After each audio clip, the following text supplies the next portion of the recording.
All right, let's dive in. Today, we're talking about quadratic functions. And I know that might sound like some dry, abstract math class stuff, but I promise you it's not. This is actually the secret code behind some of the most beautiful shapes we see every single day. So let's get right to it. So, to get our heads in the game, let me ask you a question. What could a perfect basketball shot, the one that goes swish, and a company's profit chart possibly have in common? They seem like totally different worlds, right? Well, it's all about that beautiful, elegant curve. Both of them can be described by a parabola. That perfect symmetrical arc that goes up, hits a peak, and then comes back down. It's this universal story of rise and fall, and math gives us the language to actually read that story. And it turns out, this isn't just a weird coincidence. Once you start looking for this parabolic arc, you start seeing it absolutely everywhere. Let's look at a couple of quick real-world examples. Think about throwing a ball. Its path isn't random. Nope. Its height over time follows this super predictable path that we can map out perfectly with a quadratic equation just like this one. With this formula, we can figure out exactly how high it's going to go and precisely when it's going to land. And what about in business? Well, profit isn't always a straight line to the moon. Sometimes the company finds that if they raise their prices too much, profit actually starts to drop. An equation like this helps them find that perfect sweet spot, the very peak of the arc, to get the maximum profit possible. Okay, so we see these arcs all over the place, we get it. But seeing them is one thing. Understanding them is a whole other ballgame. How do we actually pull out the important info? The highest point, the start, the end, from these curves? We do it with our number one tool, the quadratic function. I want you to think of it as the grammar, the set of rules that defines every single parabola out there. And once you can speak this language, all the secrets of the arc are yours for the taking. We'll start with the form you'll probably see the most, standard form. Right off the bat, this gives us some huge clues. That A value, it tells you if the parabola is a smile, opening up, or a frown, opening down. And that C value at the end, that's your y-intercept. It's basically the starting line of the story on that vertical axis. Next up is vertex form, and this one might just be my favorite because it's so incredibly direct. It literally just hands you the single most important point of the whole parabola on a silver platter, the vertex, at h, k. That's the peak of the basketball shot, that's the point of maximum profit. It's just right there, no extra work needed. And finally, we have factored form.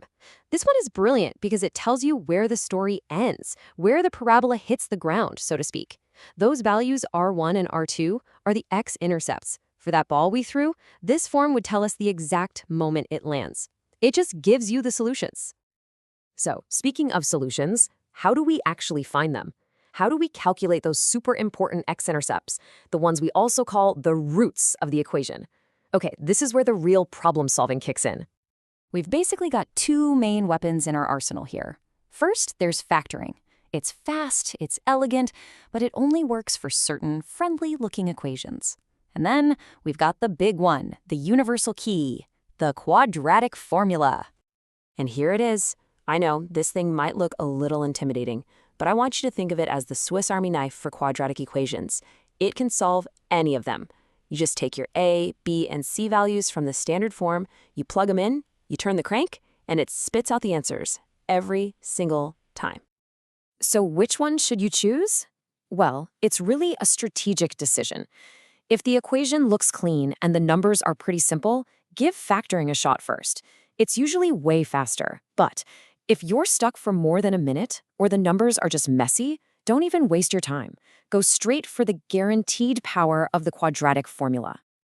Now for a really, really cool trick. What if I told you there's a part of the quadratic formula that can kind of predict the future? Yeah, a little secret piece of code that tells you about the solution before you even solve for it. No, seriously, think about that for a second. How incredibly useful would it be to know if your problem is going to have two solutions, or just one, or maybe no real solution at all, without having to do all the heavy lifting? Well, you can. Meet the discriminant. It's that little expression that's been hiding under the square root sign in the big formula this whole time, b squared minus 4ac. This isn't just a random chunk of the formula. Its value is incredibly revealing. It literally discriminates between the different kinds of answers you can get. And here's what it tells us. If the discriminant is a positive number, you're going to have two different solutions. The parabola crosses the x-axis twice. If it's exactly 0, the vertex just barely kisses the x-axis. You've got one solution. And if it's negative, the parabola completely misses the x-axis. No real solutions. It's a super quick calculation that tells you so much. Okay, we've covered a ton of powerful stuff, but with great power comes the potential for, well, small, annoying mistakes, especially with all those plus and minus signs floating around. So let's wrap this up with some pro tips to help you nail it every single time. The key here is just to be methodical. First, always write down your A, B, and C values separately, and please double-check those negative signs. Second, use what I call the parentheses template. Write the entire formula out with empty parentheses, and then drop your numbers in. I promise you, this prevents so many little errors. And finally, check your work. Plug your answer back into the original equation. If it works, you know you got it right. It's the ultimate safety net.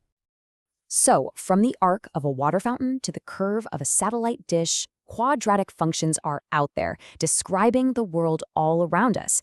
They give us this incredibly powerful language to understand and even predict these beautiful natural shapes. So my question for you is this. Now that you know the language, what arc are you going to notice next?